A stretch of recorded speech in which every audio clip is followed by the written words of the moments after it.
નમસ્કાર વિદ્યાર્થી મિત્રો, આજે આપણે વિભક્તિઓનો અભ્યાસ કરવાનો છે. જોઈએ પ્રથમા વિભક્તિ શું કહે છે. કર્તા કારક એટલે કે ક્રિયાનો કરનાર. પ્રથમા વિભક્તિને યાદ રાખવા માટેના પ્રત્યયો શૂન્ય અથવા તો વિસર્ગ હોય. વ્યાખ્યા: જે ક્રિયા કરે છે અર્થાત ક્રિયાનો જે કરનાર હોય તેને કર્તા કારક ગણીને પ્રથમા વિભક્તિમાં મૂકવામાં આવે છે. જેમ કે દાખલા તરીકે રામ કેરી ખાય છે. અહીં ખાવાની ક્રિયા રામ કરે છે, આથી રામને ક્રિયાનો કરનાર કહી શકાય.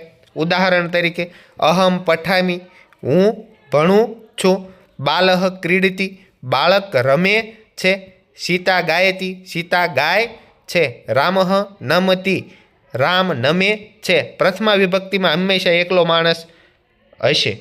દ્વિતીય વિભક્તિ તો કે કર્મકારક એટલે કે ક્રિયાનું જે કર્મ છે તે એને યાદ રાખવા માટેની પ્રત્યયો શૂન્ય અથવા તો મ ખોડો. જ્યાં શબ્દમાં તમને મ ખોડો દેખાય એટલે દ્વિતીય વિભક્તિ અથવા તો શૂન્ય, કોઈ પણ જાતનો વિસર્ગ આપેલો હોય નહીં, અથવા તો કર્તા જેના પર ક્રિયા કરતો હોય તે સિમ્પલ રીતે ઓળખી શકાય.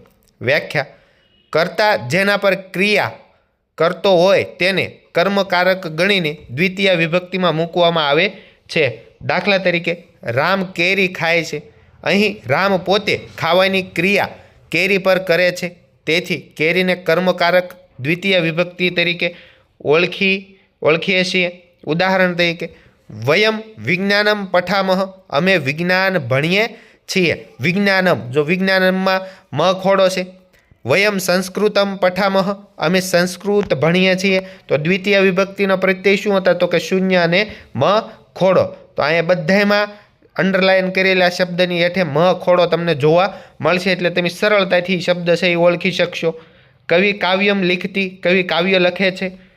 ત્વમ પત્રમ લિખસી, તે પત્ર લખે છે. હવે આવે છે તૃતીય વિભક્તિ. તૃતીય વિભક્તિ એટલે કે કરણકારક એટલે કે જે સાધન વડે ક્રિયાઓ થતી હોય અથવા તો સાધનનો ઉપયોગ થતો હોય એનો પ્રત્યય છે એન. તૃતીય વિભક્તિ એન પ્રત્યય. વ્યાખ્યા: કોઈ પણ ક્રિયા કરવામાં જેનો સાધન તરીકે ઉપયોગ કરવામાં આવે તે સાધનવાચક પદને કરણકારક ગણીને તૃતીય વિભક્તિમાં મૂકવામાં આવે છે. દાખલા તરીકે લોકો હાથ વડે લખે છે. બરોબર, અહીં લખવાની ક્રિયા હાથ વડે થાય છે, તેથી હાથ એ સાધન હોવાથી તેને કરણકારક ગણીને તૃતીય વિભક્તિમાં મૂકવામાં આવે છે. ઉદાહરણ તરીકે દેવ સ્તોત્રેણ તુષ્યતિ. સ્તોત્રેણ, જો અંડરલાઇનવાળા શબ્દની સાથે એન પ્રત્યય આવેલો છે એટલે ત્રીજી વિભક્તિનો પ્રત્યય એન છે. દેવ સ્ત્રોત વડે સંતોષ પામે છે. રામઃ રાવણમ બાણેન મારેતી, રામ રાવણને બાણ વડે મારે છે. તો બાણેન લખ્યું એમાં એન પ્રત્યય છે તમને જોવા મળશે. ત્રીજા નંબરનું આવે છે નિશા ચંદ્રેણ શોભતે, રાત્રિ ચંદ્ર વડે શોભે છે. ચંદ્રેણ, તો એન પ્રત્યય છે તમને જોવા મળશે. ચતુર્થી વિભક્તિ સંપ્રદાનકારક ક્રિયા જેના માટે થતી હોય તે વસ્તુ કે વ્યક્તિ. હવે વિભક્તિને યાદ રાખવાનો પ્રત્યય આય છે. ચતુર્થ વિભક્તિને યાદ રાખવા માટેનો આય છે.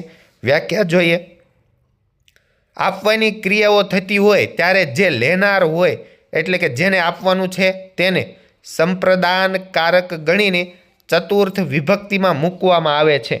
દાખલા તરીકે આચાર્ય રમેશને ઇનામ આપે છે. અહીં આ વાક્યમાં આપવાની ક્રિયા થઈ રહી છે, તેમાં લેનાર રમેશ હોવાથી તેને સંપ્રદાનકારક ગણીને ચતુર્થ વિભક્તિમાં મૂકવામાં આવે છે. ઉદાહરણ તરીકે નૃપઃ ભિક્ષુકાય ધેનુ યચ્ચતિ, રાજા ભિક્ષુકને ગાય આપે છે. ભિક્ષુકાય, ભિક્ષુકાય શબ્દ છે એની નીચે અંડરલાઇન છે તો એનો પ્રત્યય આય આવે છે. માતા બાલકાય ક્રીડનમ દદાતુ, માતા બાળકને રમકડું આપે છે. તો બાલકાય શબ્દની હેઠે અંડરલાઇન છે તો એમાં આય શબ્દ આપેલો છે. ત્રીજા નંબરનું કર્ણ ઇન્દ્રાય કવચ કુંડલમ દદાતુ, કર્ણ ઇન્દ્રને કવચ કુંડળ આપે છે. ગુરુ શિષ્યાય વિદ્યા યચ્ચતિ, શિષ્યાય આય પ્રત્યય ગુરુ શિષ્યને વિદ્યા આપે છે. પંચમી વિભક્તિ સાવ સહેલામાં સહેલી વિભક્તિ અપાદાનકારક ક્રિયા જેમાંથી કે જે કારણથી થતી હોય તે પ્રત્યયો પંચમી વિભક્તિને યાદ રાખવાનો પ્રત્યય એક જ છે કે આત. કોઈ પણ શબ્દની પાછળ આતનું ઉચ્ચારણ થાય, આત પ્રત્યયનું ઉચ્ચારણ થાય એટલે સમજી લેવાનું કે પંચમી વિભક્તિ. વ્યાખ્યા જોઈએ. છૂટું પડવાની કે અલગ થવાની ક્રિયા હોય ત્યારે જ્યાંથી છૂટું પડવાનું હોય તેને અપાદાનકારક ગણીને પંચમી વિભક્તિમાં મૂકવામાં આવે છે. દાખલા તરીકે વૃક્ષ પરથી પાંદડું પડે છે. અહીં વૃક્ષ પરથી પાંદડું છૂટું પડવાની ક્રિયા કરે છે, તેથી અહીં વૃક્ષ એ અપાદાનકારક છે. ઉદાહરણ જોઈએ. આકાશાત. હવે જો આકાશાત શબ્દની હેઠે અંડરલાઇન છે તો એમાં આત પ્રત્યય છે એ તમને જોવા મળશે. જલમ વર્ષિતી, આકાશમાંથી જળ છે એ વરસે છે. વૃક્ષાત પરણમી પતતી, વૃક્ષ પરથી પાંદડું પડે છે. રામઃ અયોધ્યાય વનમ યચ્ચતિ. હવે પ્રશ્ન એ થાય કે ત્રીજા નંબરનું ઉદાહરણ છે, બરોબર, તો એમાં કોઈ જાતનો પ્રત્યય આપણને આપ્યો નથી, તો કેવી રીતે યાદ કરવું? તો કે આપણે છૂટું પડવાની ક્રિયા હોય એટલે કે રામ અયોધ્યાથી વનમાં જાય છે, તો અયોધ્યાથી છૂટું પડી અને રામ ક્યાં જાય છે? તો કે વનમાં. તો કે છૂટું પડવાની ક્રિયા છે તે. હવે આવે છે ષષ્ઠી વિભક્તિ. સંબંધકારક નામનો નામની સાથે સંબંધ એટલે કે એનો પ્રત્યય શ છે. હવે ષષ્ઠી વિભક્તિ શ પ્રત્યય સરળતાથી યાદ રહી જાય કે ષષ્ઠી વિભક્તિ શ પ્રત્યય. વ્યાખ્યા જોઈએ. જેની સાથે સંબંધ હોય તે પદને ષષ્ઠી વિભક્તિમાં મૂકવામાં આવે છે. દાખલા તરીકે દશરથનો પુત્ર રામ છે. અહીં રામનો દશરથ સાથે સંબંધ હોવાથી દશરથ શબ્દને સંબંધકારક ગણીને ષષ્ઠી વિભક્તિમાં મૂકવામાં આવે છે.